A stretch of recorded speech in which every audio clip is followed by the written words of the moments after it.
el informe del IPC ha salido. ¿Cómo están respondiendo los mercados a esto?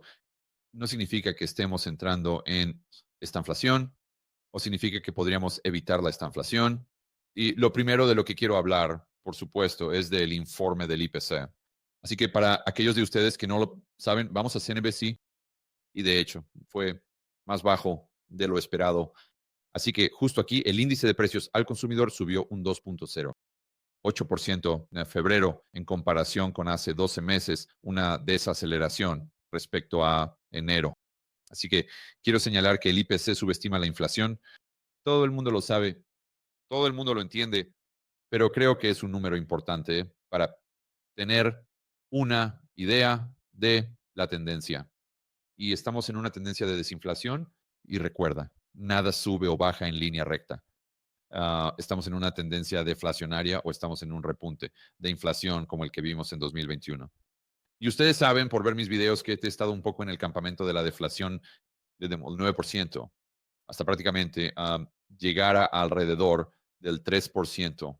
Y yo estaba como, sí, realmente no veo un catalizador para que el IPC suba significativamente o una reactivación de la inflación.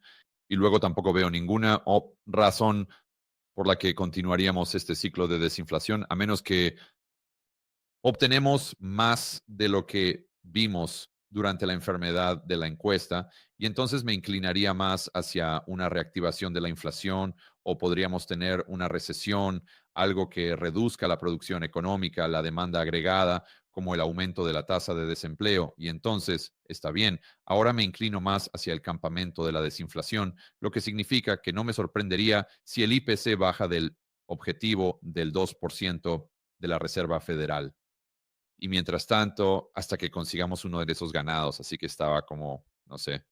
Quiero decir, para mí, mi escenario base es que simplemente flotemos entre 2.5 y disculpen, entre 2.5 y 3.5. Así que es un poco la forma en que se ha desarrollado realmente en el último, digamos, año, pero volvemos a 2.8.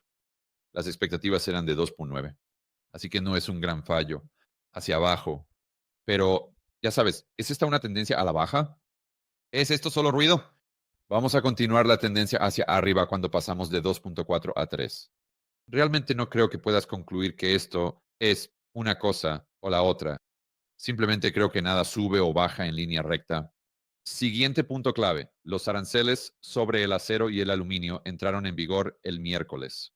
El miedo económico de que la guerra comercial en escalada podría detener o revertir el progreso en la inflación. Así que el progreso en la inflación al que se refieren es el IPC bajando del 3% al 2%, bajando al 2.8%. Ahora vamos a repasar algunos de los detalles de la inflación. Y honestamente no es un rompecabezas cómo demonios pueden llegar a este número de 2.8.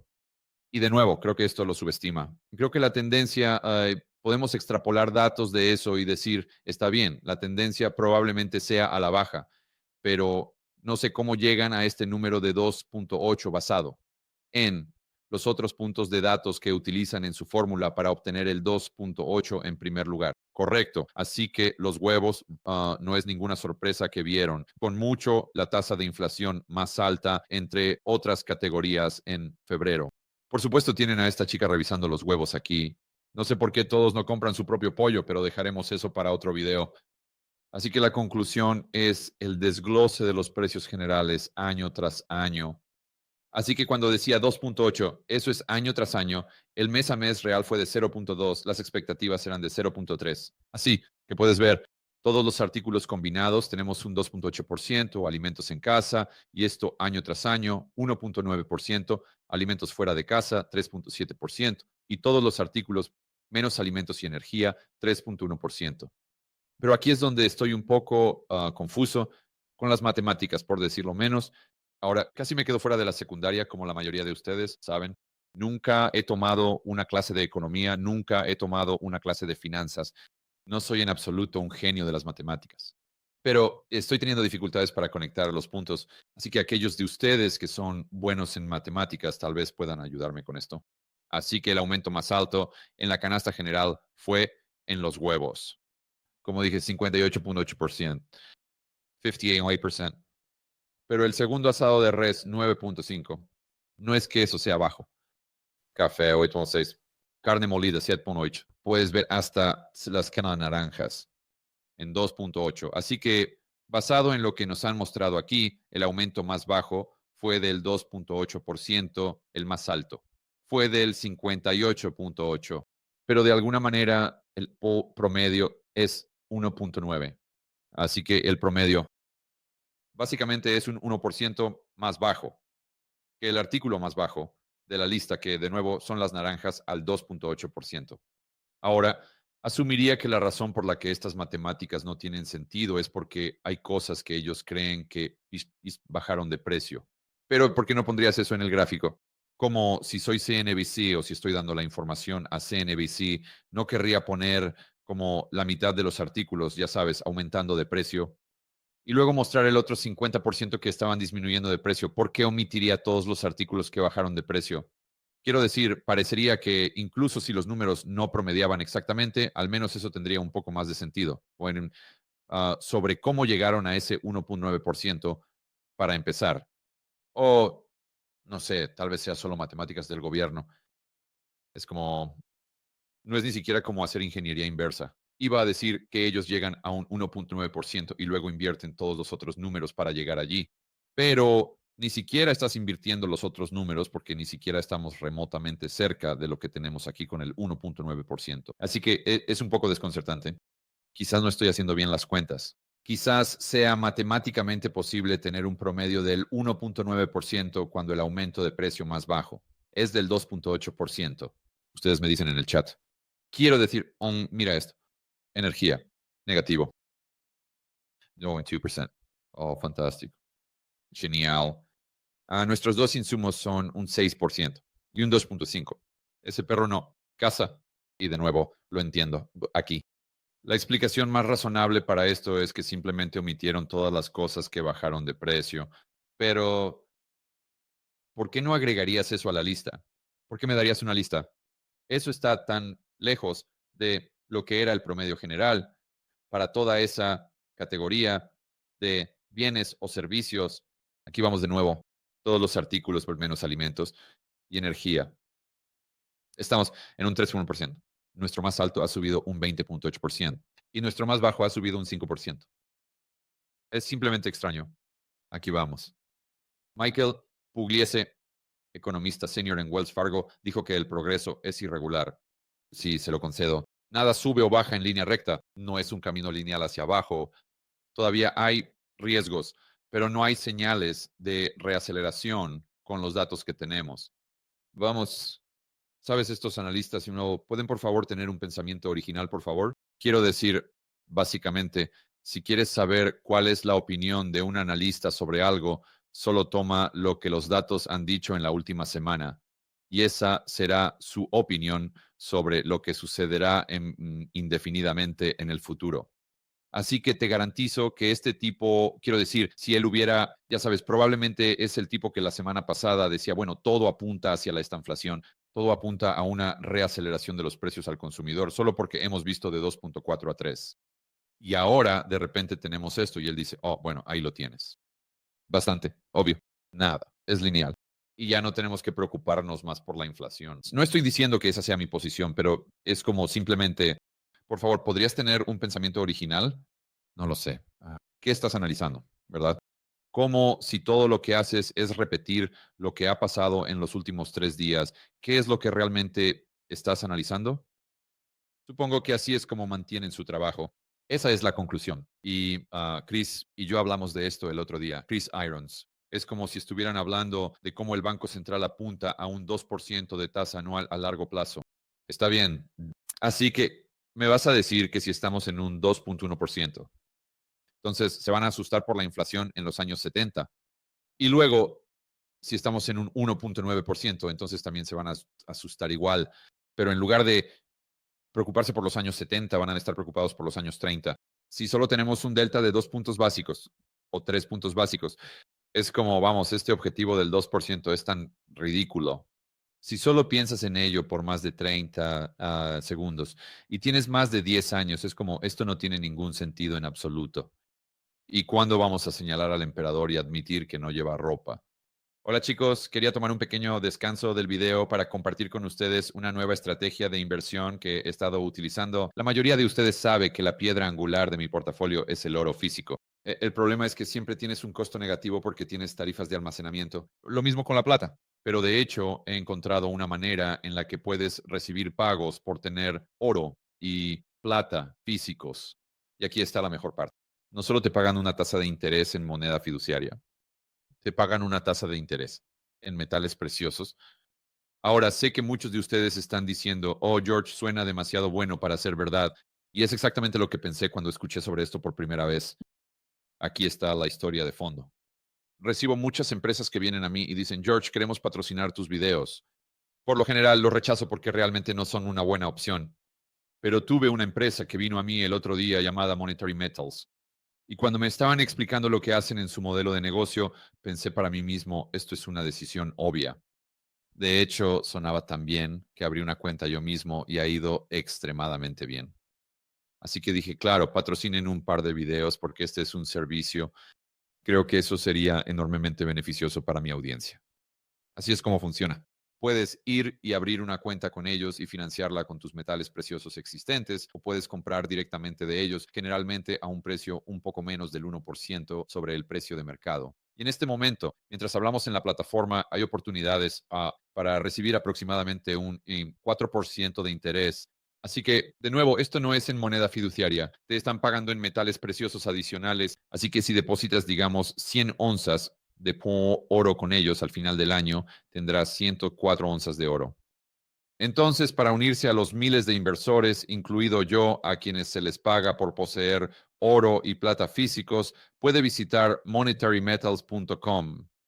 Corte hacia adelante, Gammon.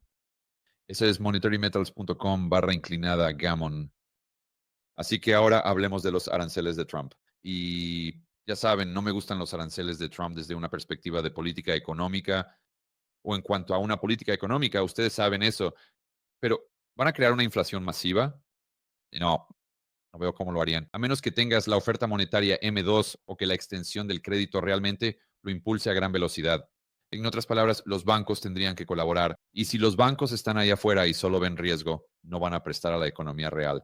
Y eso no va a crear suficiente oferta monetaria para bajar y apoyar precios más altos en términos de salarios, porque tendrías que tener esos márgenes aumentando o al menos manteniéndose igual para que pudieran permitirse los salarios más altos. Porque lo que sucede para obtener salarios más altos, si los proveedores o si los empleadores, las corporaciones, los negocios, si no están generando más ingresos brutos, entonces lo único que tienes ahí, la única variable son tus márgenes de ganancia. Pero tus márgenes de ganancia solo pueden bajar hasta cierto nivel, ¿verdad? Antes solo tenías que empezar a despedir empleados, así que no puedes simplemente seguir subiendo los salarios y subiendo los salarios y obtener esta espiral de precios salariales de la que siempre hablan.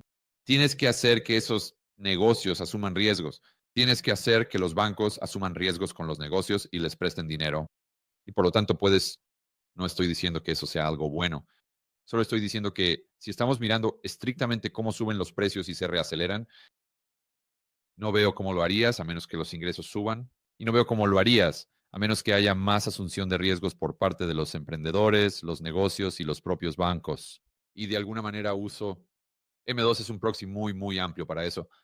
Entonces, ¿por qué no estoy tan preocupado por la inflación de precios al consumidor con los aranceles? Es muy cierto que si pones aranceles a cada cosa en Walmart, el precio probablemente subirá, especialmente si lo haces en un 25%. Si pones un arancel del 1% sobre eso, entonces no va a tener un impacto tan dramático, obviamente. Pero si pones un arancel del 25% a todo en Walmart, solo usando eso como ejemplo, vas a ver que los precios suben allí. Pero de nuevo, si no ves que los ingresos suban, entonces esas personas van a, supongamos, tener que comprar esas cosas en Walmart para poner comida en la mesa. Bueno, van a tener que quitar ese poder adquisitivo de algún otro lugar porque lo que está sucediendo en Walmart está llevando un porcentaje más alto de su sueldo. Así que, aunque las cosas en Walmart suben, otras cosas bajan y ves que la tasa de desempleo sube porque están quitando la demanda agregada del gasto discrecional. Siempre lo llamo que las cosas que necesitas suben. lo más probable es que las cosas que quieres bajen. Así que aquí están hablando de, básicamente, ya sabes, CNBC y los medios de comunicación tradicionales están diciendo que Trump es malo. Los aranceles son inflación. Esa es cualquier cosa negativa que ellos señalan en la economía. Siempre dicen que es por los aranceles. Y de nuevo, no me gustan los aranceles en cuanto a política económica, pero no, vamos, no es la razón por la que tenemos cada punto de datos negativo que tenemos. Por ejemplo, la tasa de desempleo subió el otro día. No puedes decir, oh, bueno, obviamente, esto es por los aranceles. Quiero decir, tal vez haya un pequeño componente ahí, pero lo que hacen es simplemente, está bien, la tasa de desempleo, bueno, eso tiene que ser 100% por los aranceles. Los precios de los huevos han subido un 59%.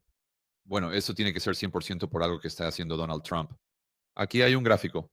Y si quieres mirar menos alimentos y energía, que no sé por qué los excluyen, debido a las dos cosas principales que la gente necesita para sobrevivir, pero eso bajó a 3,1%. Y como dijimos antes, el IPC general bajó a 2,8%. Así que vamos a ver qué pasó en los mercados. ¿Cuál fue el resultado aquí?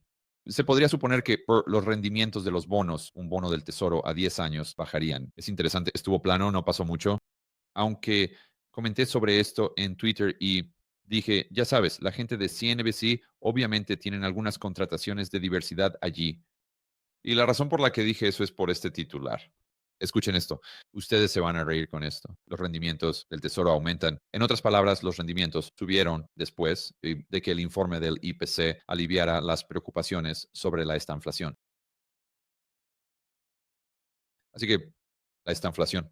En otras palabras, la inflación subiendo y subiendo como vimos en los años 70, porque hay una menor probabilidad de que pues, los años 70, que es la década más inflacionaria en la historia de Estados Unidos, o al menos en la historia reciente, entonces eso significa que por eso los rendimientos del tesoro subieron.